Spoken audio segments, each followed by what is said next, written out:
Irmãos, nós vamos então dar continuidade aqui aos nossos estudos, nos 10 mandamentos. Deixa eu só abrir aqui, mas eu já vou pedir aos irmãos para que me ajudem aí na leitura dos 10 mandamentos. Hoje nós vamos finalizar o 9º mandamento, tá? Mas nós vamos dar início aqui então fazendo a leitura. Vou colocar aqui e vou pedir aos irmãos então que façam a leitura para mim dos 10 mandamentos. Vamos ler lá? Então,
de sábado para o santificar.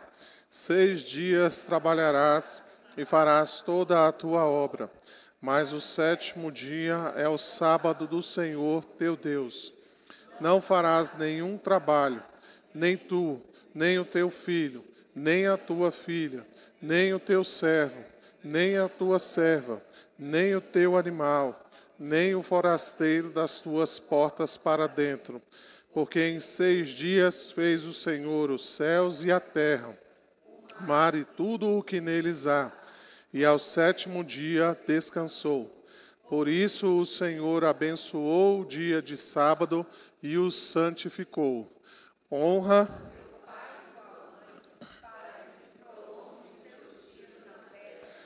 que o Senhor teu Deus te dá. Não matarás, não adulterarás, não furtarás, não dirás falso testemunho contra o teu próximo, não cobiçarás a casa do teu próximo, não cobiçarás a mulher do teu próximo, nem o seu servo, nem a sua serva, nem o seu boi, nem o seu jumento, nem coisa alguma que pertença ao seu próximo. Tá? Então nós estamos olhando aí o 9º mandamento, tá? O 9º mandamento é esse: não dirás falso testemunho contra o teu próximo.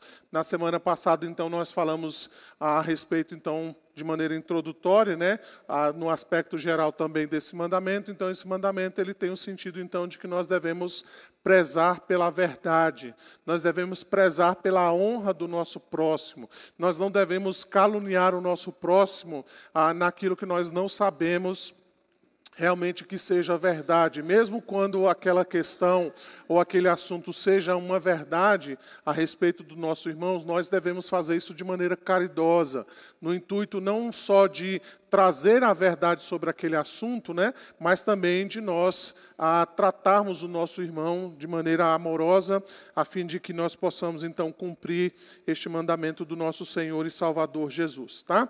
Então esse é o 9º mandamento. Nós vamos dar uma olhadinha então hoje, né, falando sobre isso. Um aspecto então interessante, né, dentro desse mandamento é esse, né? Será que nós devemos sempre dizer a verdade, né? Então a gente tem que levantar esses questionamentos. Então, basicamente, nossa lição de hoje vai falar sobre isso, né? Será que em todo tempo eu devo falar a verdade? É isso então que esse mandamento diz para nós? Então eu separei aqui algumas passagens, né, para a gente dar uma olhadinha em cada uma delas e nós percebemos então como é que a palavra de Deus traz isso para nós e no final então a gente vai trazer algumas aplicações para a nossa vida também, tá? Primeiramente então a gente pode mencionar aquele caso lá das parteiras, lá que está em Êxodo capítulo 1, os versos 15 a 22, eu vou ler aqui para os irmãos, mas se os irmãos quiserem dar uma olhadinha também e me acompanharem, Êxodo capítulo 1, a partir do verso 15, nós encontramos assim: o rei do Egito ordenou às parteiras hebreias, das quais uma se chamava Sifrá e outra Puá, dizendo: quando servirdes de parteira às hebreias, examinai. Se for filho, matai-o, mas se for filha, que viva. As parteiras, porém, temeram a Deus e não fizeram como lhe ordenara o rei do Egito. Antes deixaram viver os meninos. Então o rei do Egito chamou as parteiras e lhes disse: por que fizestes isso e deixaste viver os meninos? Responderam as parteiras a Faraó: é que as mulheres hebreias não são como as egípcias, são vigorosas, e antes que lhe cheguem a parteira, já deram à luz a seus filhos. E Deus fez bem às parteiras, e o povo aumentou e se tornou muito forte. E porque as parteiras temeram a Deus, e ele lhes constituiu família. Então ordenou o Faraó todo o seu povo, dizendo: a todos os filhos que nasceram dos hebreus lançais no Nilo, mas a todas as filhas deixareis viver. Então a gente tem aqui aquele típico caso, né, de alguém que dá uma ordem, né, aqui no caso a ordem era que para que todos os filhos dos egípcios fossem mortos, e essas parteiras aqui então desobedecem a ordem então do rei do Egito, e elas então trazem essa informação, né, de que essas mulheres então egípcias eram mais vigorosas, e aí quando chegavam lá, elas na verdade já tinham dado à luz. Nós sabemos no decorrer, né, desse relato aqui, que na verdade elas chegaram inclusive a ajudar ali, né, e depois elas esconderam o menino Moisés, né? Então a gente vê aqui tipicamente esse caso, né, de alguém que usa de um artifício, né, a gente poderia até dizer que usa de uma mentira, né, para que aquilo que foi determinado não fosse dado, tá? Uma coisa interessante aqui, abrindo um parênteses, eu não sei se você já prestou atenção nisso, né? Alguém sabe o nome desse faraó?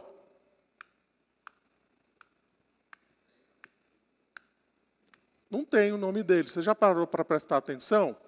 Mas tem o nome das parteiras. Não é?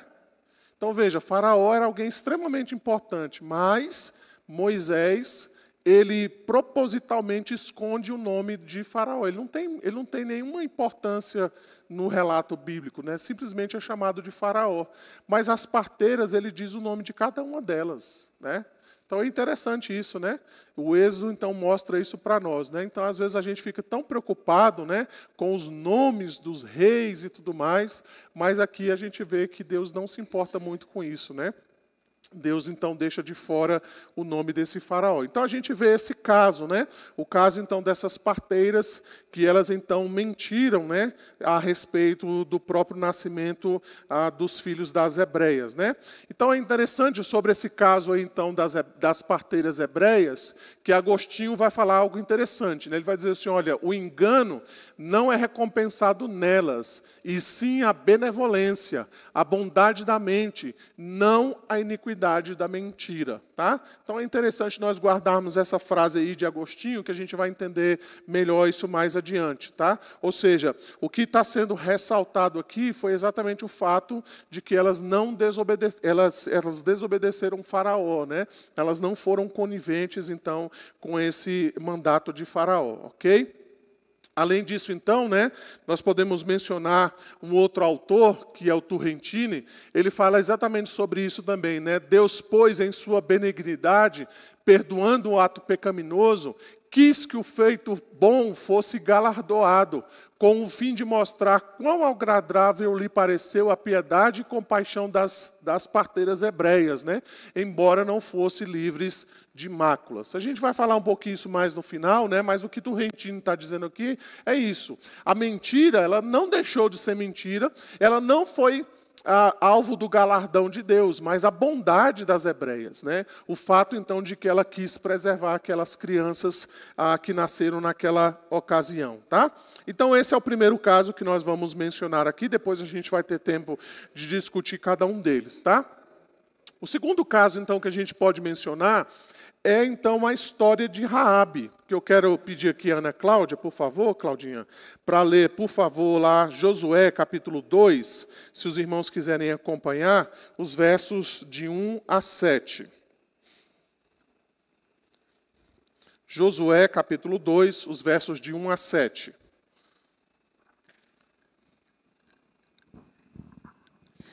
De Setim enviou Josué, filho de Num, 2 homens secretamente como espias, dizendo: andai e observai a terra e Jericó. Foram, pois, e entraram na casa de uma mulher prostituta, cujo nome era Raabe, e pousaram ali. Então se deu notícia ao rei de Jericó, dizendo: eis que esta noite vieram aqui uns homens dos filhos de Israel para espiar a terra. Mandou, pois, o rei de Jericó dizer a Raabe: faze sair os homens que vieram a ti e entraram na tua casa, porque vieram espiar toda a terra. A mulher, porém, havia tomado e escondido os 2 homens e disse: é verdade que os 2 homens vieram a mim, porém eu não sabia de onde eram. Havendo-se de fechar a porta, sendo já escuro, eles saíram. Não sei para onde foram. Ide após eles depressa, porque os alcançareis. Ela, porém, os fizera sair ao eirado e os escondera entre as canas de linho que havia disposto em ordem no eirado. Foram-se aqueles homens após os espias pelo caminho que dá aos vales do Jordão, e, havendo saído os que iam após eles, fechou-se a porta. Isso. Mais adiante um pouquinho, no capítulo 6, verso 17, diz assim: porém a cidade será condenada, ela e tudo quanto nela houver. Somente viverá Raabe, a prostituta, e todos os que estiverem com ela em casa, porquanto escondeu os mensageiros que enviamos. Um pouquinho mais adiante, ainda no verso 25 do capítulo 6, nós encontramos assim: mas Josué conservou com vida a prostituta Raabe e a casa de seu pai, e tudo quanto tinha, e habitou no meio de Israel até ao dia de hoje, porquanto escondera os mensageiros que Josué enviara a espiar Jericó. Você vai encontrar entre a lista lá dos heróis da fé a própria Raabe, lá em Hebreus capítulo 11, verso 35. Pela fé, Raabe, a meretriz, não foi destruída com os desobedientes, porque acolheu com paz aos espias. Então, os irmãos entenderam aqui a leitura, né, que foi feita pela Claudinha. Então, elas estavam ali aqueles espias. Então, os guardas ali, os soldados de Jericó chegaram e então perguntaram se aqueles soldados estavam ali. Ela diz: não, eles não estão, já foram embora, mas eles estavam escondidos, né?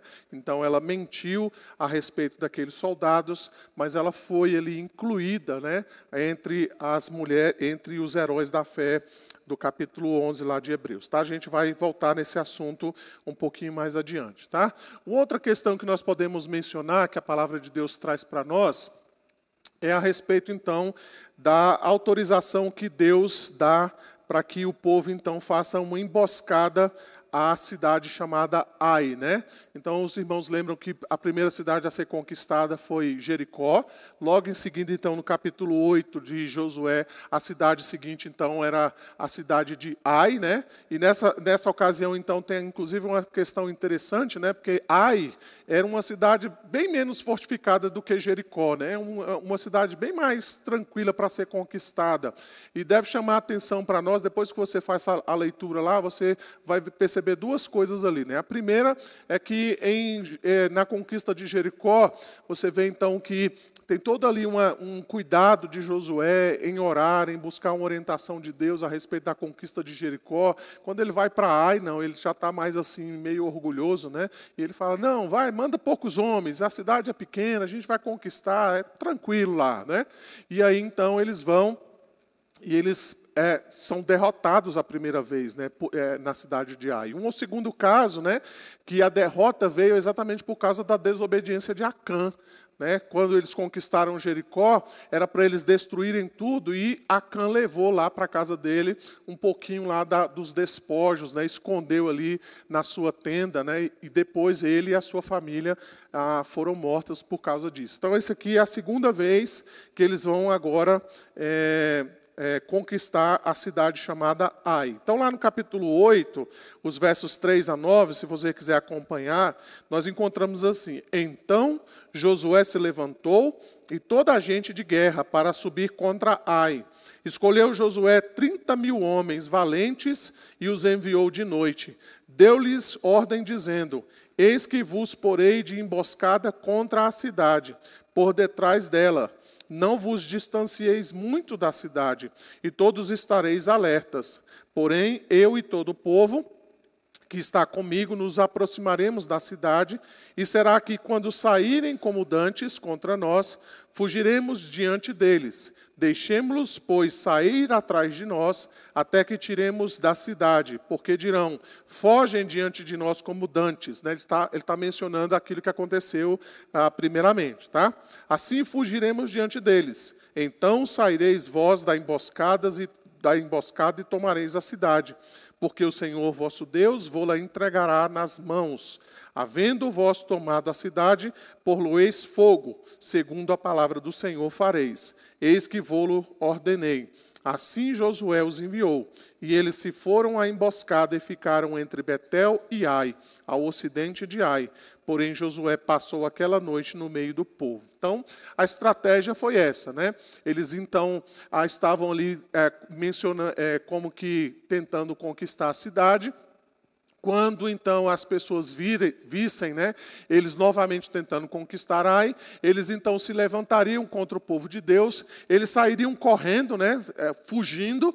Então, os soldados sairiam, então, fugindo atrás dele, né, dando uma carreira, né, como a gente costuma dizer, né, correndo atrás deles, então, para alcançá-los. E, então, quando eles deixassem a cidade, um outro grupo, então, dos israelitas invadiria a cidade, uma vez que ela estaria vazia, né, e eles, então, tomariam a cidade, colocariam fogo em tudo e assim conquistariam Ai. Então veja aí que dentro desse aspecto, né, ainda que fosse uma estratégia de guerra, uma estratégia militar, tem alguma coisa relacionada ao engano, relacionada à mentira, né? Então é uma estratégia e é dentro disso também que eu quero que os irmãos percebam um relato da Escritura para nós, tá? Depois a gente vai falar sobre isso.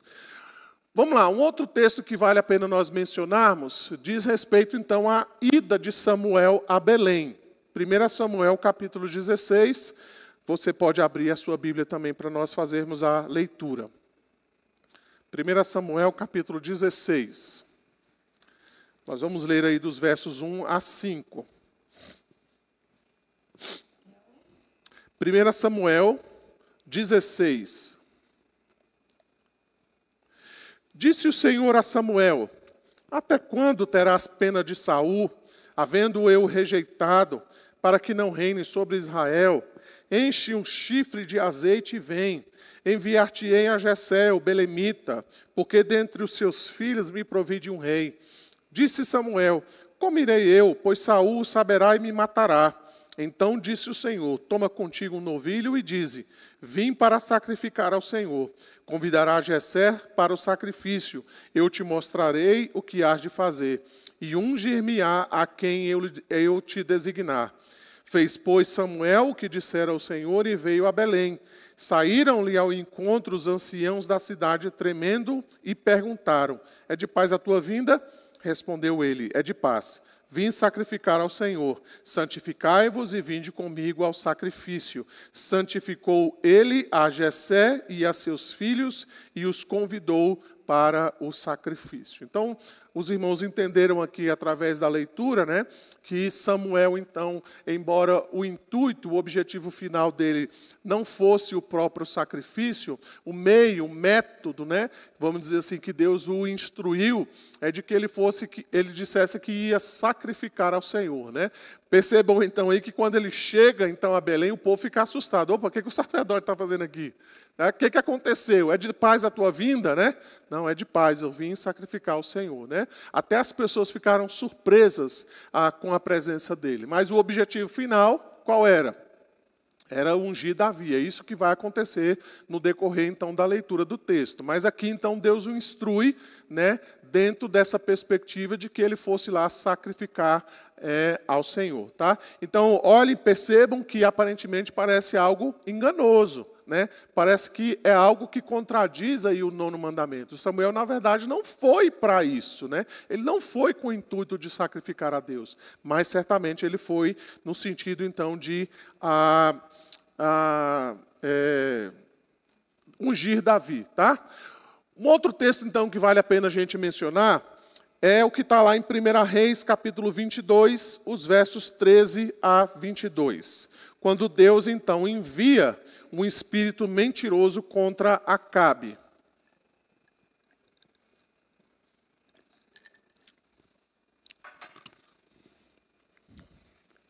Primeira Reis 22, 13 a 23. Diz assim: o mensageiro que fora chamar a Micaías falou-lhe, dizendo: eis que as palavras dos profetas a uma voz predizem coisas boas para o rei. Seja, pois, a tua palavra como a palavra de um deles, e fala o que é bom. Respondeu Micaías: tão certo como vive o Senhor, o que o Senhor me disser, isso falarei. E vindo ele ao rei, este lhe perguntou: Micaías, iremos a Ramote Gileade a peleja, ou deixaremos de ir? Ele lhe respondeu: sobe e triunfarás, porque o Senhor a entregará nas mãos do rei. O rei lhe disse: quantas vezes te conjurarei que não me fales senão a verdade em nome do Senhor? Então disse ele: vi todo Israel disperso pelos montes, como ovelhas que não têm pastor. E disse o Senhor: estes não têm dono, torne cada um em paz para a sua casa. Então o rei de Israel disse a Josafá: não te disse eu que ele não profetiza a meu respeito o que é bom, mas somente o que é mal? Micaías prosseguiu: ouve, pois, a palavra do Senhor. Vi o Senhor assentado no seu trono, e todo o exército do céu estava junto a ele, à sua direita e à sua esquerda. Perguntou o Senhor: quem enganará Acabe, para que suba eu e caia em Ramote Gileade? Um dizia desta maneira e outro de outra. Então saiu um espírito e se apresentou diante do Senhor e disse: eu o enganarei. Perguntou-lhe o Senhor: com que? Respondeu ele: sairei e serei espírito mentiroso na boca de todos os seus profetas. Disse o Senhor: tu o enganarás e ainda prevalecerás. Sai e faze-o assim. Eis que o Senhor pôs o espírito mentiroso na boca de todos os teus profetas, e o Senhor falou o que era mal contra ti. Tá? Então veja aí também esse caso, né, onde Deus ordena que vá um espírito mentiroso, né, e engane Acabe, né? Então traga essa confusão aí, então, diante desse rei, né, para que ele pudesse então prevalecer sobre essa, desse vitória, né, ao seu povo diante disso, tá? Então nós vamos ver esse caso também. Nós vamos ver também um caso bem interessante, né, também no Novo Testamento. Deixa eu só voltar aqui, que está lá em 2 Tessalonicenses, capítulo 2. Eu quero ler com vocês os versos 7 a 12. 2 Tessalonicenses, capítulo 2, os versos 7 a 12.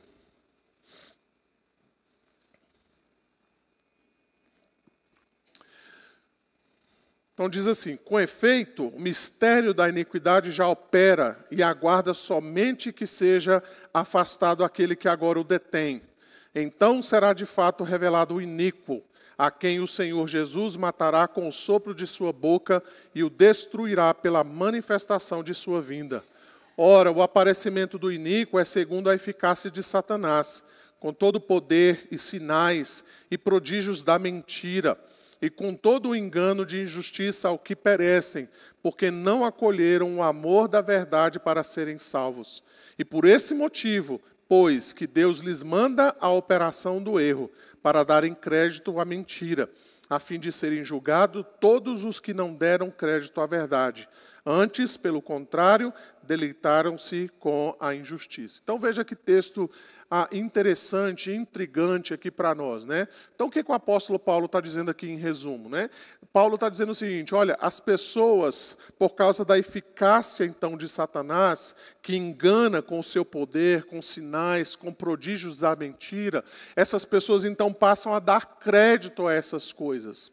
Então Deus, ao invés de resgatar essas pessoas, tirá-las então da mentira, o que Deus faz? Hã?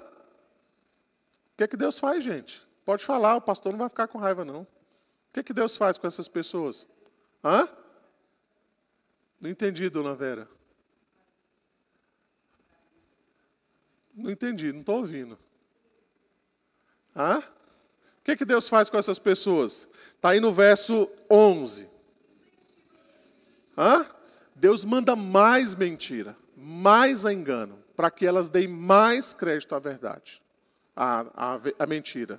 Né? Ao invés, então, de Deus revelar a sua verdade, Deus, ao invés de tirar essas pessoas, Deus dá mais ainda. Fala, é isso que vocês querem? Vocês querem dar crédito a isso? Então eu vou mandar mais para vocês darem crédito a essa mentira.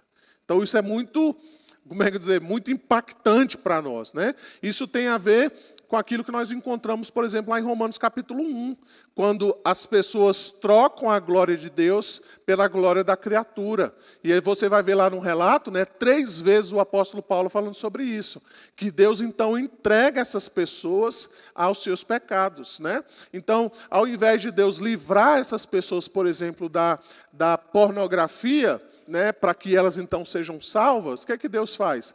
Isso que vocês querem? Então, Deus entrega essas pessoas mais ainda às suas malícias, né, aos seus pecados, para que elas fiquem ainda mais afundadas nisso. Então, veja como isso é algo extremamente revelador para nós, irmãos. Sabe por quê? Porque se não fosse a graça de Deus, nós estaríamos vivendo essas mentiras cada vez mais. Nós só conhecemos a verdade porque Deus a revelou a nós. Senão nós estaríamos no engano da mentira. Então, o que Paulo está dizendo aqui em 2 Tessalonicenses é isso, tá? De que Deus, ao invés de tirar essas pessoas e revelar a elas a verdade, para que elas abram os olhos, não, Deus a estimula e traz ainda mais mentira, traz mais engano, deixa essas pessoas ainda mais crentes a respeito, então, desses sinais e dessa mentira, então, que elas já estão dispostas a seguirem, tá?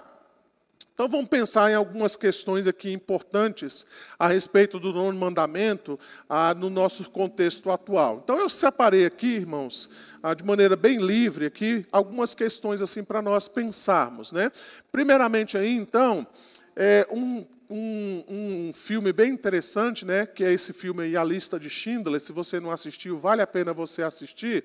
É um filme, então, que relata aquelas questões da Segunda Guerra Mundial, e especialmente aquela questão do Holocausto dos judeus. Eu não vou dar spoiler do filme, mas o filme, basicamente, ele mostra, né, a história de um homem chamado Oskar Schindler, por isso aí é o nome, né, A Lista de Schindler, que ele, então, tem uma fábrica, e nessa fábrica ele começa, então, a empregar judeus para que esses judeus, então, possam trabalhar na sua fábrica. Só que os judeus não sabem fazer absolutamente nada. Ele simplesmente forja, ele inventa esse emprego lá para esses judeus, para que eles fossem acolhidos, então, na sua fábrica, né, para que eles não passassem, então, pelo Holocausto. E diversas vezes no filme é relatado exatamente isso, né, porque a produção daquele homem começa a cair, né, porque ele não tem gente especializada. E ele, então, sustenta aqueles judeus, né, até onde ele pode, né, porque ele é um homem rico, para que aqueles judeus, então, não fossem levados ao Holocausto. Né? Então, veja, diversas vezes ele é confrontado, e no final do filme tem algo bem interessante, bem emocionante, né? Porque os nazistas querem entrar lá na fábrica, então ele consegue despachar aqueles judeus, né? Ele consegue mandar embora aqueles judeus para que eles possam ser salvos, né? Mas ele usou desse artifício, né, do engano, para que ele pudesse, então, digamos assim, passar a perna dos nazistas, né, para que aquelas pessoas, então, tivessem a sua vida garantida. Né? E é interessante nós percebermos isso no filme. Né? Nós percebemos, então, o valor que esse homem dá àqueles judeus, né? Mesmo diante de uma mentira, mesmo diante de um engano. Tá? Então, é algo que eu quero colocar aqui para os irmãos, para nós pensarmos. Tá? Uma coisa também que eu pensei que de nós separarmos, né, é algo, por exemplo, que pode acontecer com um médico. Né? Então, imagine a situação hipotética, né, que pode acontecer. Imagine, de repente, que o médico ali recebe alguém que foi baleado e ele precisa, então, salvar aquela pessoa. Mas aquela pessoa ali, ela foi baleada, na verdade ela escapou, né, de um homicídio, e as pessoas ainda estão atrás dela e estão buscando aquela pessoa e descobrem que ela deu entrada no hospital. Qual deveria, de repente, ser a atitude do médico, né, se aqueles bandidos, né, vamos pensar nisso, né, fossem lá atrás desse indivíduo e o médico tivesse que dizer, olha, ele está aqui comigo, ou dizer, não, ele não está aqui, ele não deu entrada nesse hospital.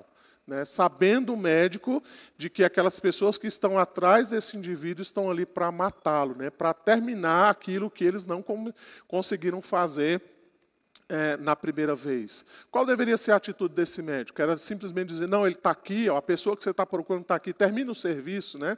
Termina o que vocês começaram, ele sobreviveu, mas vocês têm toda a autorização agora de entrar e terminar o serviço. Ou o médico deveria mentir e dizer, não, ele não está aqui. Mesmo o médico sabendo que ele deu entrada nesse hospital, né? Então é algo que nós poderíamos pensar, né? Qual deveria ser essa atitude, então, desse médico, né? Nessa situação. Uma outra coisa também que nós que pode nos levar, né, a pensar sobre isso, são as estratégias que a gente às vezes vê como estratégias de engano. Por exemplo, quando você encontra policiais que estão infiltrados, né, dentro de facções criminosas, né? Então nós temos policiais, né, crentes, cristãos, que muitas vezes são colocados em situações assim. Eles precisam se disfarçar, eles precisam entrar dentro dessas comunidades, ou eles precisam entrar dentro dessas facções, eles precisam então usar desse artifício, né, do engano, da mentira, às vezes até se passar por uma pessoa completamente diferente, né? Muitas vezes esses policiais, né, por causa dessas estratégias, eles recebem novos registros, né, até que a polícia consiga então averiguar, investigar e prender esse grupo criminoso e por aí vai, né? Então veja que muitas vezes até policiais crentes, né, pessoas cristãs, precisam passar por situações como essa, tá? Então deixa eu passar aqui para os finalmente, né, as considerações finais. Então, Turrentini, ele vai dizer o seguinte, ó, tudo que lemos que homens santos fizeram não deve de imediato ser imitado como sendo lícito. Embora santos, é evidente que não viviam sem pecado. Daí a mentira de Jacó, nem a mentira de Jacó, nem a da meretriz Raabe pode ser lícitas. É o que Turrentini está dizendo. Ou seja, não é porque Raabe mentiu, a gente vai dizer, não, a mentira foi tudo certo, tá tudo. Não, continua sendo uma mentira, né? Mas como nós vimos, Deus, na verdade, coroou o valor, então, que ela deu àqueles espias, né? Ela agiu com fé diante daquela situação, né? Se Deus abençoou o mentiroso Jacó, não se segue que sua mentira foi aprovada, porque a bênção seguiu a fé que exerceu com a palavra de Deus, de que o mais velho serviria ao mais jovem. Não obstante, não foi dada em virtude do erro e da culpa ligados à fé. Tampouco o apóstolo atribui à fé a mentira de Raabe, mas a um ato de bondade e honesto pelo qual ele escondeu e preservou os espias, embora empregasse meios iníquos para salvá-los. Portanto, a bênção que ela granjeou de Deus não foi uma recompensa da mentira, mas do amor para com o povo de Deus e de sua fé para com os homens a quem hospitaleiramente recebeu. Tá? Então é isso que Turrentini diz aí para nós. Ele vai também dizer uma outra questão importante, né? Ele vai dizer, assim, aprove a Deus que as parteiras se abstivessem do infanticídio, que Raabe procurasse a segurança dos hóspedes, que Mical preservasse a vida do seu esposo Davi, e Jonatas a vida de seu amigo, embora o modo de fazer essas boas obras, por meio de fraude, não fosse isento de criminalidade a seus olhos. Então, os dois fatos que ela está dizendo aqui, que ele está dizendo, né? de Mical, esposa de Davi, uma das esposas de Davi, né? Quando Saul procurou, né? E ele foi atrás, ela disse que ele não estava lá, né? Não, ele não está aqui não, né? Então salvou a vida dele. E Jonatas também, né? Que salvou a vida de Davi diante daquela situação também que Saul queria matá-lo, né? E ele também mentiu para o seu próprio pai, dizendo que Davi não estava com ele, ok? Irmãos, diante disso, então, nós podemos abrir aí para perguntas, alguma consideração que os irmãos queiram fazer. Está aberta aí a palavra aos irmãos.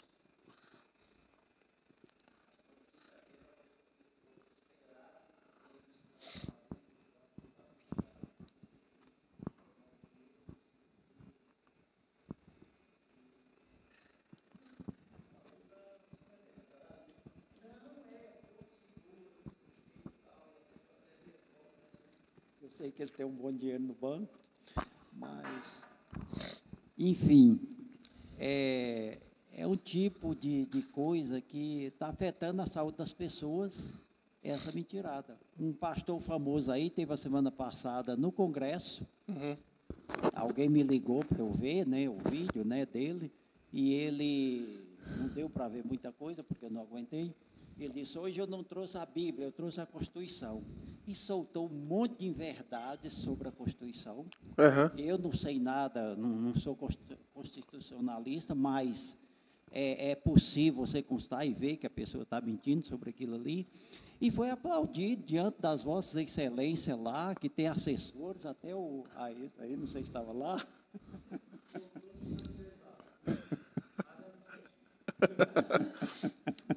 Pois é, mas tem assessor lá que sabe. O Ariston está com eles, mas não está no meio deles. Tem assessor lá que sabe direito constitucional e ninguém disse nada. E o cara falou tanta besteira.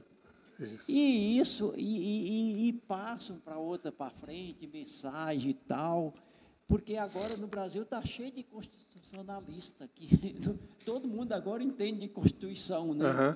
Mas, olha, como que pode? E a mídia foi omissa, né? Porque eu não vi nenhum jornal que dissesse, olha, isso não é assim, isso não é verdade e tal. Como é que pode essas coisas, né? Pastor, sim. A gente está estudando no nosso grupo de mães aprendizes sobre a língua. O nome do livro é A Língua é Fogo. Ele é da Simone Quaresma, né? Que é a esposa de um pastor. Sim. E no capítulo que a gente estudou na última vez, nosso último encontro, era justamente sobre o 9º mandamento. E aí ela coloca aquelas perguntas lá do breve catecismo, né? Acho que é 144, 145, que fala, que discorre. E a gente ficou até assim assustada com o tanto de coisa que decorre desse 9º mandamento e que está relacionado com fofoca. Sim. Porque, às vezes, a gente pensa que fofoca é só a gente inventar alguma coisa, mas, muitas vezes, a verdade sendo dita na hora errada, de forma errada, para a pessoa errada, ela se torna uma fofoca. Sim. Porque se eu vou dizer, por exemplo, para a Débora, uma coisa que diz é verdade, mas que ela não precisa saber daquilo. Eu estou usando aquela verdade como fofoca. Sim. Né? Então, são muitos casos em que a gente está pecando com a língua. Inclusive, a autora fala que as igrejas falam muito pouco sobre esse pecado. Sim. E que é um pecado muito sério, que a gente banaliza, que a gente aceita como sendo normal, porque todo mundo faz, né? Espiritualiza, que às vezes até vamos orar pela Eliane aqui, irmãos, porque a Eliane fez isso. Então, assim, é muito sério. Né? Então, a verdade, muitas vezes, ela é dita para quem não tem interesse daquilo ali não vai proteger a pessoa, aquilo ali, às vezes, vai causar um mal para a pessoa, alguma coisa que falaram dela, mas que...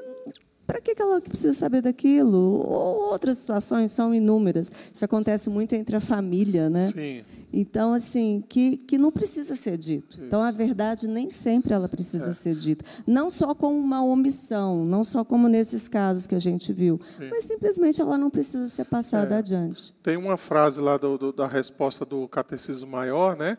Que ele fala que o pecado proibido é quando você investiga alguma coisa do outro, né? Então, assim, você fica atrás de saber alguma coisa do que o outro está fazendo ou deixa de fazer. Você fica bisbilhotando, né, a vida do outro para descobrir alguma coisa, exatamente para lá na frente você descobrir, olha, gente, eu descobri que fulano de tal, ele vai à padaria lá e ele compra pão de queijo do dia anterior, né? Olha que pecado, né? Então aí a gente fica sabendo, né, alguma coisa do irmão e às vezes a gente até usa isso contra a pessoa, né? Descobrindo os segredos. Sim.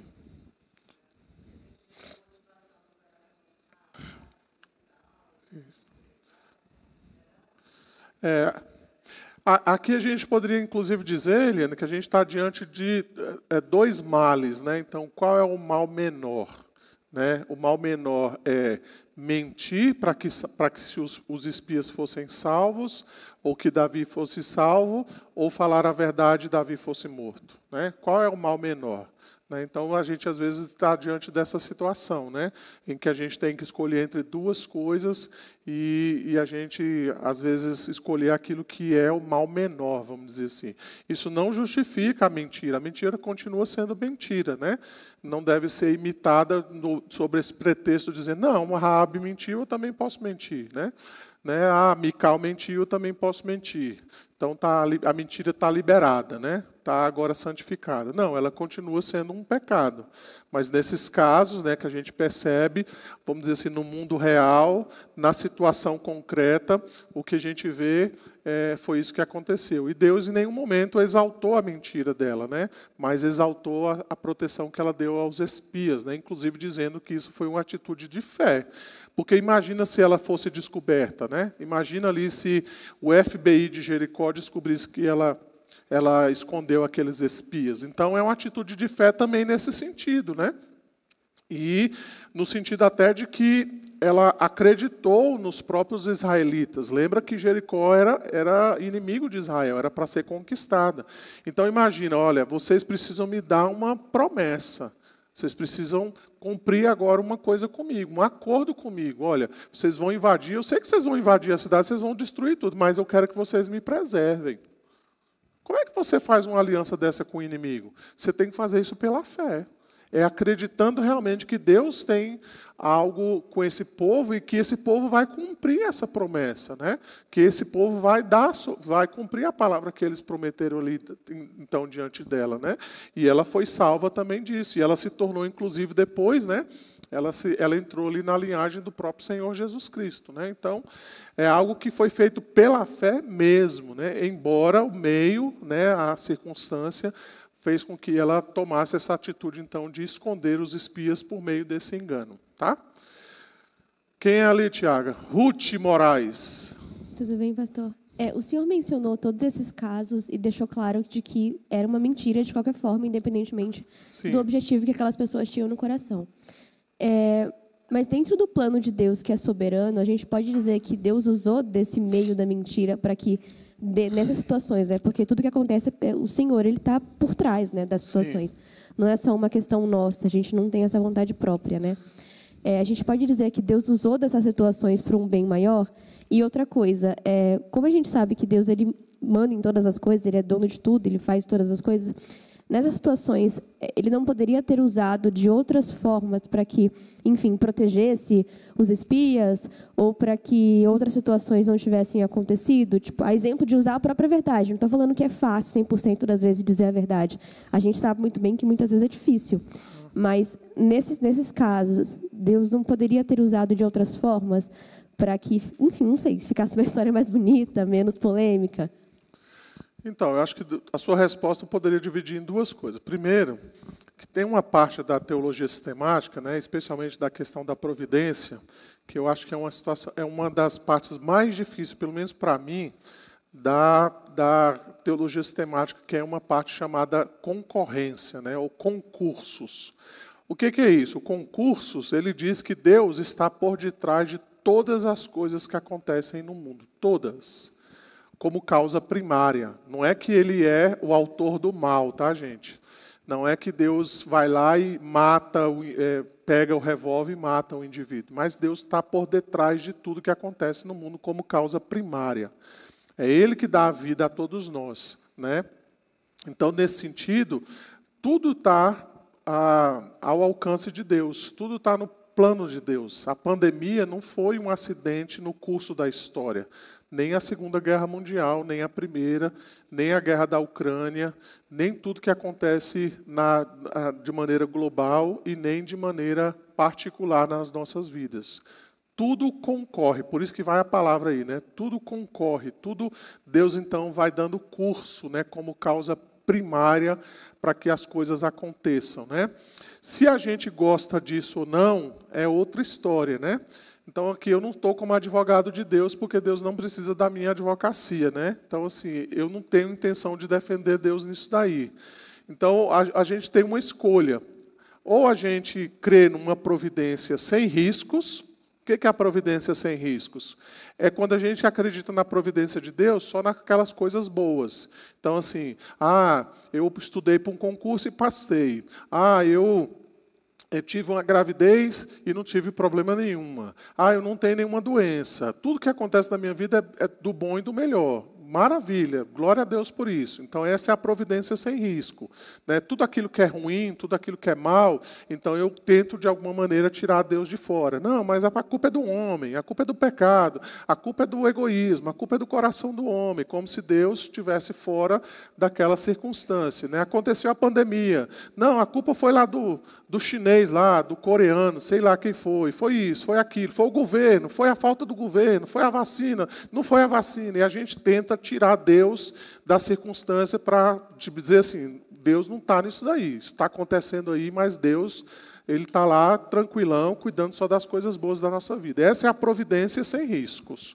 A providência com risco é quando a gente afirma que Deus estava por detrás da pandemia, ativamente atuando em tudo o que estava acontecendo.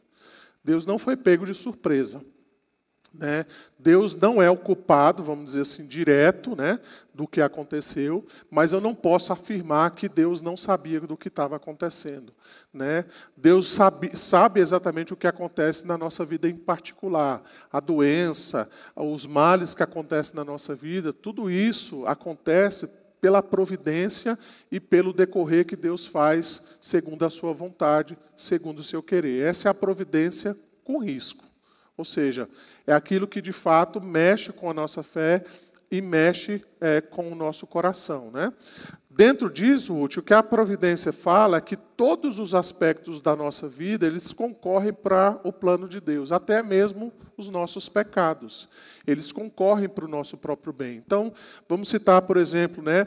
Vamos imaginar, por exemplo, um marido ou uma esposa que, de repente, ele foi lá e traiu a esposa ou traiu o marido. Aquilo ali é abominável diante de Deus. Mas Deus pode usar toda essa situação para, de fato, trazer uma restauração naquele casamento, na vida daquele casal, que aquele homem e aquela mulher, eles vão parar definitivamente com isso, né?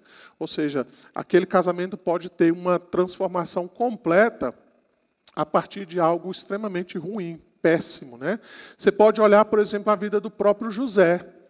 Veja o que aconteceu no intercurso da vida de José até ele chegar lá no Egito, né? Porque a gente gosta de olhar o final, né? José estava abaixo de Faraó, maravilha, mas ninguém conta como é que chegou lá, né?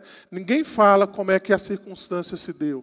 O egoísmo dos irmãos, a venda dele, toda aquela situação que, se a gente não soubesse o final, a gente ia pensar assim, gente, isso aqui não vai dar nada certo, né? Isso aqui vai acabar, vai ser um filme, uma história que vai acabar mal. Mas, no final das contas, o que José reconhece? Foi Deus que me trouxe e me colocou nesse lugar. Mas esse Deus me trouxe, não foi Deus pegou ele e levou ele lá. Foi por meio de um caminho extremamente espinhoso, extremamente doloroso. E assim Deus também faz conosco, né? Deus não usa só coisas boas para nos levar para os caminhos que Ele deseja nos levar. Muitas vezes Deus usa caminhos espinhosos, difíceis para a gente caminhar, né? Então, por isso que eu gosto de mencionar o seguinte: se Deus tiver que escolher entre transformar você, segundo a imagem do Filho dele, usando aquilo que ele quer usar, para que você seja mais parecido com Jesus, e ele tiver que escolher entre fazer você feliz, alegre, contente, e isso não transformar você na imagem do Filho dele, você pode saber que Deus ele já tem a escolha dele. Então, entre a sua felicidade e você ser a imagem do Filho de Deus, Deus já fez a escolha dele. Então, o nosso papel é aprender, dentro da providência de Deus, os caminhos que Deus nos dá, para que nós possamos, então, compreender o que Deus está trabalhando em nosso coração para que nós sejamos a imagem e semelhança do Filho dele.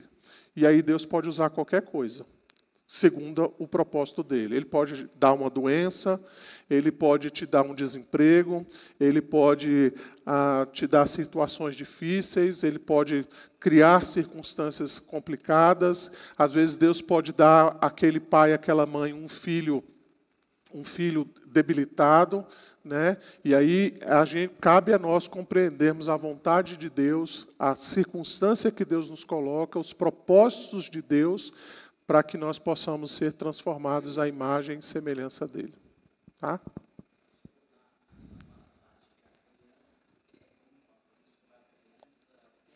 Sim, quem era culpado, né? Porque a criança nasceu daquele jeito. E ele responde, né? Nenhum dos dois, né? Isso aconteceu para a glória de Deus. Ariston.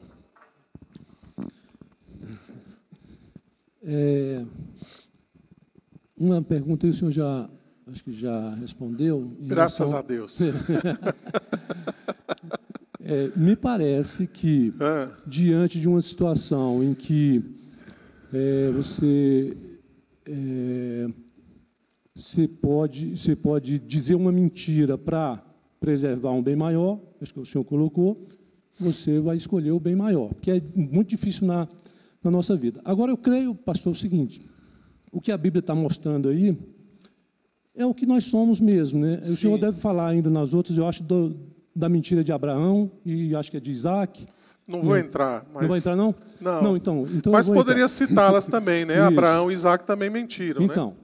Então, eu vejo nessas aí que o senhor mencionou, de Raabe e de Samuel, essas aí parece que é o claro propósito de Deus no seu plano, né? Que tem a de Raabe, que está inclusive na genealogia de Jesus, Davi, que veio depois lá, foi ungido rei, enfim, que também está nessa história aí, né? Que veio depois. Agora, essa de Abraão, ali também revela o que nós temos no nosso coração. Por que ele mente? Ele mente com medo de morrer. Sim. Ele mente de uma situação com medo de que tire a vida dele. Agora, nós todos que fomos regenerados, nós fomos libertos da escravidão do pecado. Nenhum desses aí tinha uma vida de prática de mentira. Eventualmente, eles mentiram, e mentiram, às vezes, diante de uma situação para escolher um bem maior, e Abraão, diante daqueles sentimentos que ele tem, e que todo ser humano tem, sim, e todo mundo vai mentir. Aliás, como praticar os outros pecados, a cobiça, a inveja, tudo isso a gente faz, só que a gente não está mais nessa prática, porque nós fomos libertos dessa escravidão. Talvez estivéssemos lá antes, quando a gente vivia sem Deus, aí o camarada era um mentiroso, mas quando ele foi regenerado, ele não é mais mentiroso, mas ele não deixa... Sim, por exemplo, no caso de Abraão, né? Você citou o caso de Abraão. Você vê que depois Deus aparece lá para o rei, né? É como se Deus estivesse dizendo para Abraão, rapaz, você não precisa mentir, eu estou guardando você, né? Deus aparece então lá para o rei, se revela, ele falou, a mulher é casada, né? E aí então o rei mesmo fala, rapaz, por que você mentiu para mim? Você não precisava disso, né?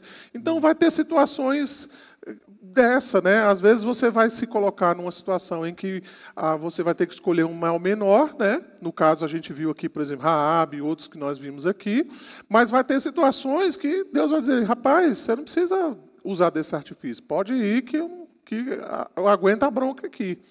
Então, o ponto aqui, né, que eu quero mencionar que às vezes vai acontecer situações como nós vimos, e a gente não está aqui exaltando, né, as mentiras que foram colocadas, e vale a pena também eu colocar aqui, né, irmãos, considerar que Deus não se mancha diante de uma situação como essa. Tá? Então, quando eu falei ali para a Ruth que Deus usa as circunstâncias ruins para o nosso próprio bem, Deus não mancha um dedo da sua santidade nisso. Isso precisa ficar bem claro. Tá? Por que eu estou dizendo isso? Porque você vai encontrar religiões aí que dizem, né, que o mal tem um pouco de bem e o bem tem um pouco de mal. Né? Tem a Hidra dentro da Marvel. Né? Da Marvel não, lá dos Vingadores, né, Tiago? Tem um pouquinho da Hidra, né, que no final das contas tem alguém infiltrado. Deus não está infiltrado no mal e o mal não está infiltrado no bem. Né? Então, eles estão completamente separados. Quando a gente fala que Deus usou toda a situação de José ali, até José chegar onde chegou, Deus não manchou um pingo da sua santidade naquilo ali. Ele continuou sendo santo, puro, verdadeiro, contra tudo aquilo. Deus não aprova nada do que aconteceu ali. Mas ele usou toda aquela circunstância soberanamente para levar José aonde ele levou. Assim como ele faz na nossa vida. Né? Assim como ele faz na nossa vida também. Tá? Então, que isso fique bem claro aí para nós. Sim. Pastor, eu acho muito forte você dizer que você vai pecar por um bem maior. A começar porque a Bíblia, nesses exemplos que o Senhor citou, Abraão mesmo, a Bíblia elenca Abraão do início ao fim, com exceção do fato da mentira para proteger a própria vida, porque senão colocaria ele igual Jesus, que não pecou. Então, quis colocar ele como homem, mostrando para a gente as falhas de um homem. Sim. A questão da Raabe. A Raabe, diz o texto, um versículo anterior que não foi lido, que ela temia o Senhor. E ela já falava de Deus, o seu Deus foi o Deus que abriu o Mar Vermelho, que foi a primeira atitude que ele tomou, e ela foi elencando tudo que Deus havia falando. É porque a notícia foi correndo, né? Isso, quando eles chegaram em Jericó, a notícia já tinha corrido. E ela creu naquele E ela Deus. creu, exatamente. Então ela salvou um dos seus. Sim. Então não há que se falar numa mentira, não há que se falar em um bem maior. Né? E a gente poderia estar falando de todos os casos que o Senhor elencou aqui, e em nenhum momento há que se falar em um bem maior. Né? Há que se falar em mentira por um bem maior. Eu discordo de você, meu amor, e eu gosto muito de falar quando eu discordo, porque a gente não deve mentir em hipótese nenhuma. Sim. E principalmente porque se nós somos regenerados, então, se você acha necessário se calar por um determinado momento para não falar a verdade, porque a verdade não vai trazer paz, não vai trazer luz, não vai trazer... Tudo bem. Agora, mentir em hipótese nenhuma. Então, veja porque bem. é pecado. Não, E os pontos elencados nesta escola dominical, não as vejo como mentira. Vejo como uma condição de pessoas que já criam no nosso Deus, a parteira. Todas elas temeram a Deus, fala o texto. Né? Então, não vejo como mentira. Então, veja bem. Quando Raabe foi perguntada se ela estava com os espias, ela disse que os espias não estavam com ela, mas ela os tinha escondido. Então, isso é uma mentira. Então, ela falou, não, eles não estão comigo. Né? O que precisa ficar claro aqui, Débora, é que a mentira continua sendo como tal. Né? Mas Deus, pela sua graça e misericórdia, ele não levou em consideração isso. Né? Ela continua sendo mentira, nós continuamos sendo chamados a não mentir, nós somos chamados, inclusive, pelo apóstolo Paulo, ele fala que nós não devemos mentir uns com os outros, mas o que a gente precisa colocar aqui é que o sentido de Raabe, todos os outros que a gente mencionou aqui, Davi, o próprio Jonatas, né, que era o seu amigo, todos eles, então, diante dessas circunstâncias, né, entre ter que falar a verdade, né, se Mical dissesse, não, Davi está aqui, ele está bem ali, ó, escondido dentro do guarda-roupa, e aí ele ia ser morto. Né? Se Jonatas dissesse, não, ele está aqui comigo, ó, inclusive eu já preparei, já está amarradinho, é só você jogar a lança que está morto. Né? Então, essas circunstâncias mostram que essas pessoas preferiram, na verdade, preservar a vida desses indivíduos, mas, por outro lado, eles tiveram que usar esse artifício do engano, da mentira. Eles tiveram que dizer, não, não é isso que está acontecendo, para poder livrar o outro. Isso não exalta e não justifica e não santifica a mentira que eles contaram. Continua sendo mentira. Assim como, às vezes, acontece na nossa vida diária. Você já imaginou se a gente tivesse que falar tudo o que a gente pensa para o nosso esposo ou para a nossa esposa? Já pensou se a Luciana chegasse para mim e dissesse assim, fala para mim o que você pensa a meu respeito? Então ia dar um problema muito grande. Então, às vezes, até na vida conjugal, na amizade, a gente às vezes precisa preservar aquilo que nós falamos. A gente vai falar sobre isso quando a gente chegar lá em Efésios capítulo 8, lá no verso 30. Nem sempre a verdade deve ser dita. Paulo vai dizer assim, nós devemos falar a verdade conforme a necessidade, para edificação. Porque às vezes a gente tem uma verdade para falar para o irmão, mas a gente esquece dessas coisas. Será que é necessário? Será que edifica? Será que se eu falar isso para esse irmão, realmente ele vai ser abençoado, vai ser edificado? Porque falar a verdade nua e crua muitas vezes não edifica e nem ajuda. Né? Então, nesses casos aí, Débora, o que a gente está mencionando, né, é que às vezes acontece, né, dentro do mundo real, dentro do mundo pecaminoso. Volto a dizer, nós não estamos exaltando a mentira. Né? A mentira continua sendo como tal, mas a gente está olhando exatamente nessas circunstâncias, né, que aconteceram e mostrando então como é que foram as atitudes, né, dessas pessoas. Sim, Miriam? Queria falar rapidinho. Quando o senhor falou aí, se Davi não tivesse mentido, a Mical não tivesse mentido, eu creio que Deus... Não tivesse ou tivesse? Não, se ele não tivesse mentido, Davi tinha morrido.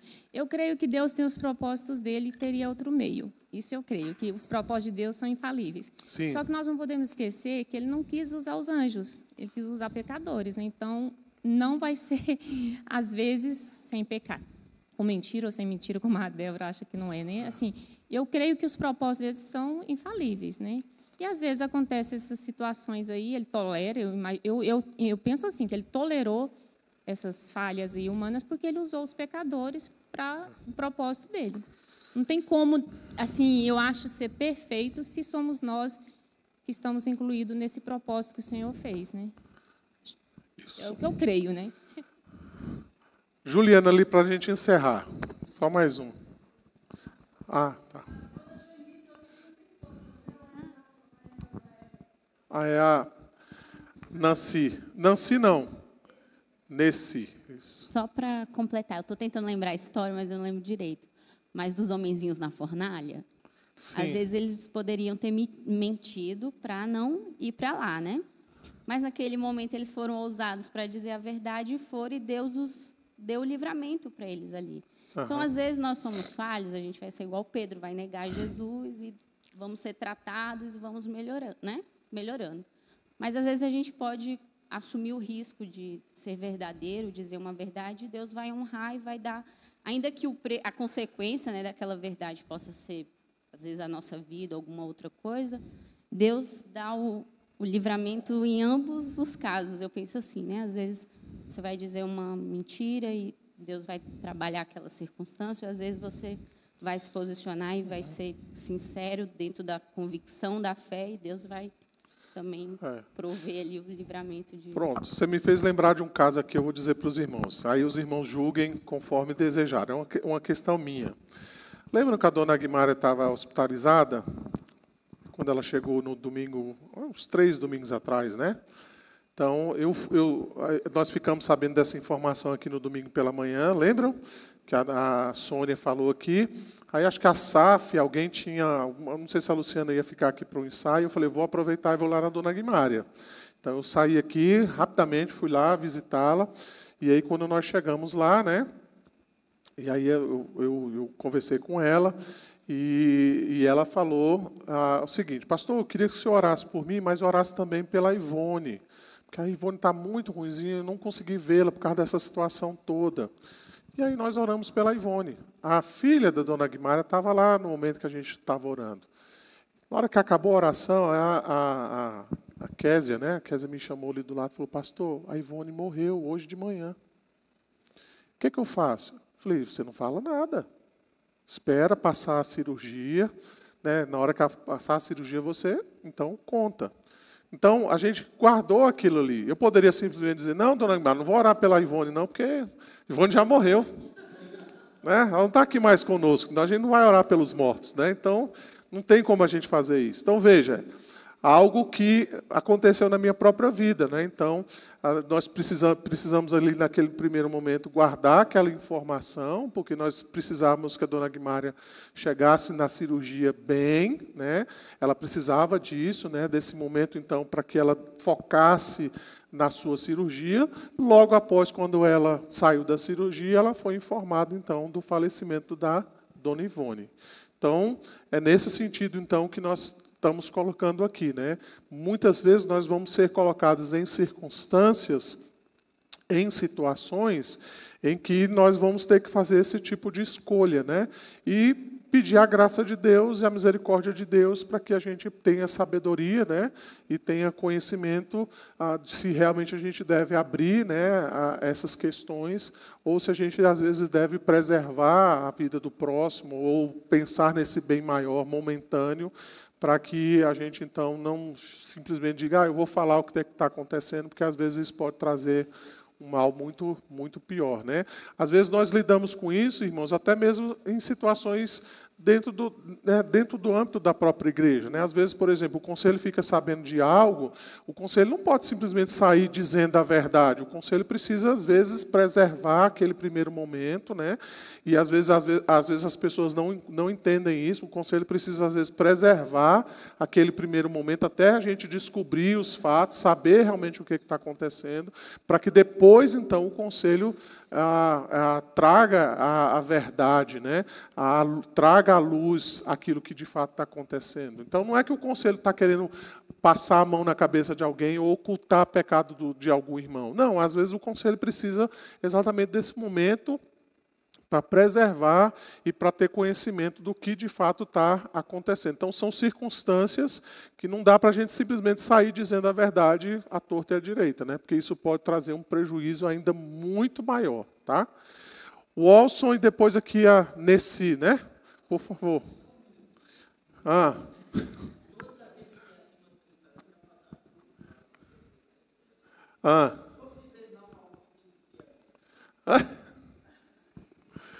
Como dizer não? Olha, eu acho que tem que partir da honestidade. Às vezes é uma coisa do casal, o casal não quer falar, olha, já passamos por um momento difícil a respeito disso, e é uma decisão que nossa família tomou, que a gente não vai fazer isso. Não tem nada a ver com você, não tem nada a ver com o seu pedido, tem a ver com uma decisão que é nossa. É isso. O pastor. Sim. É interessante que no Catecismo Maior comentado, que é enorme a pergunta lá 145, tem bem umas 4, 5 partes, ele não dá esse enfoque, não. Quer dizer, o senhor mostrou aí, mostrou as referências bíblicas, e depois no comentário final do senhor, acho que ficou mais claro, porque aí eu achei que criou um pouco de polêmica, ou da questão do pecado, né? Mentir é pecado. Assim, se alguém perguntar aqui, tiver em dúvida, eu posso mentir? Não, não pode mentir. É pecado mentir? É metade mentir. Só que, no caso, né, se ele falar a verdade, vai matar alguém, aí você diz assim, eu vou pecar de qualquer jeito aqui. Se eu falar a verdade, vai ser maior, o cara vai matar a pessoa aqui, eu tenho uma obrigação, vai entrar em choque aí mais de um mandamento, e mentir, eu continuo pecando, mas salvei uma vida. Então, naquilo que o Catecismo Maior fala lá de atenuantes, aí seria um atenuante, mas continua sendo pecado, né? E nos textos que a gente leu, e nenhum desses aí falou que não era pecado, né? Aí quando você vai pegar na Bíblia aqui e botar assim, mentira ou mentir, tem lá mais de 100 vezes, em Provérbios tem vários, não tem nenhum que tem, é igual orgulho, né? Que dá alguma coisa positiva, é sempre negativa, né? E fala, para o final, que o diabo é o pai da mentira. Mas é interessante que, em Romanos, o capítulo 3, ele fala bem direto em relacionado a isso, né? Ele fala mais isso no versículo 7, no 7º, e eu vou ler aqui do primeiro, que aí eu acho que fica mais interessante entender até o 7º, né? Aí eu vou ler na NTLH, que eu acho mais fácil entender. Ele diz assim, Então, qual é a vantagem de ser judeu? Será que ser circuncidado tem algum valor? Aí no segundo, tem sim, e de muitas maneiras. E a primeira vantagem é que Deus entregou sua mensagem aos cuidados dos judeus. Mas se alguns não foram fiéis, será que por isso Deus vai ser infiel? Aí ele vai entrar agora na verdade mentira. De modo nenhum, que Deus continue a ser verdadeiro, mesmo que todas as pessoas sejam mentirosas. Como diz as Escrituras Sagradas a respeito dele, que fique provado que tu tens razão quando falas e que seja vencedor quando fores julgado. Mas se as injustiças que cometemos servem para mostrar que Deus age com justiça, o que podemos dizer? Que Deus é injusto quando nos castiga? Eu falo aqui como as pessoas costumam falar. Eu vou entrar agora no 6 e o 7, que é o mais direto, né? Aí o Paulo responde aqui, é claro que não. Se Deus não fosse justo, como poderia julgar o mundo? Aí o questão da mentira, ele fala aqui no versículo 7, ele diz assim, ó, mas digamos que a minha mentira faz com que a verdade de Deus fique mais clara, aumentando assim a glória dele. Neste caso, porque aqui devo ainda ser condenado como pecador, pela mentira. Mas aqui na situação hipotética que Paulo está colocando, ele não está defendendo, ele vai dizer depois que é pecado do mesmo jeito, você está mentindo. Mas eu acho que quando o senhor colocou no comentário final, que aí acho que fica claro, que eu acho que, talvez pelos slides e ainda mais na palavra, alguém pode dizer assim, não, agora os fins justificam os meios. Se eu vou fazer uma coisa boa, evitar uma confusão, não. A regra é verdade, o diabo é pai da mentira.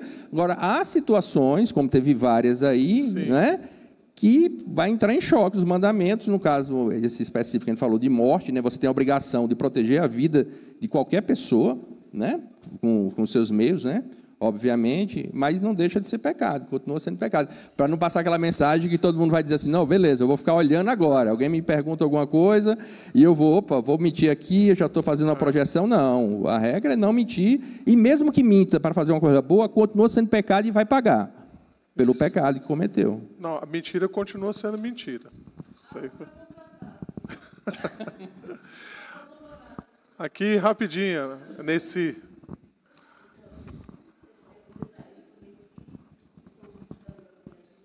Ele vai trazer o microfone para a senhora aí. Então, eu sou Nessi, estou visitando Joyce, minha sobrinha, neta, né, por ocasião do aniversário dela, que é hoje. Então, a contribuição é que eu fui plantada por Deus num ministério em que já aconteceu com a Nessi, dela ter que mentir para poder entrar num hospital chamado ICESP, em São Paulo, com uma paciente que estava à beira da morte, e hoje ela está com 12 anos vivendo após um câncer de intestino. Então, a gente não está justificando a mentira, e eu creio que o pastor colocou isso muito bem, e eu também creio, o que me conforta muito por estar nesse ministério chamado Casa Amanhecer, é um ministério pró-vida. É um ministério que apoia pacientes com doenças graves, das mais diversas, mas principalmente o câncer. Então, o câncer não espera nem um segundo. E aí eu precisei mentir. Tiago diz, confessai os vossos pecados uns aos outros para seres curados, não é? Já confessei isso antes, então não é nesse momento que eu estou confessando. Mas me conforta muito lembrar de Provérbios 16, 6, quanto ao que foi colocado nesse contexto hoje de manhã, pastor, e eu estou saindo daqui muito edificada. Amém. Então diz assim, Provérbios 16, 6 diz, pela misericórdia e verdade, a iniquidade é perdoada, e pelo temor do Senhor, os homens se desviam do mal. Amém. Isso consola muito o meu coração, saber que eu tenho um Deus que é misericordioso e verdadeiro, e que não vai mudar nunca. E que na cruz do Calvário, ainda hoje de manhã, eu estava lendo em Isaías 45, que no Calvário a misericórdia e a justiça de Deus se encontraram. Amém. E é por isso que nós estamos aqui. Amém. Obrigada. Obrigado, viu?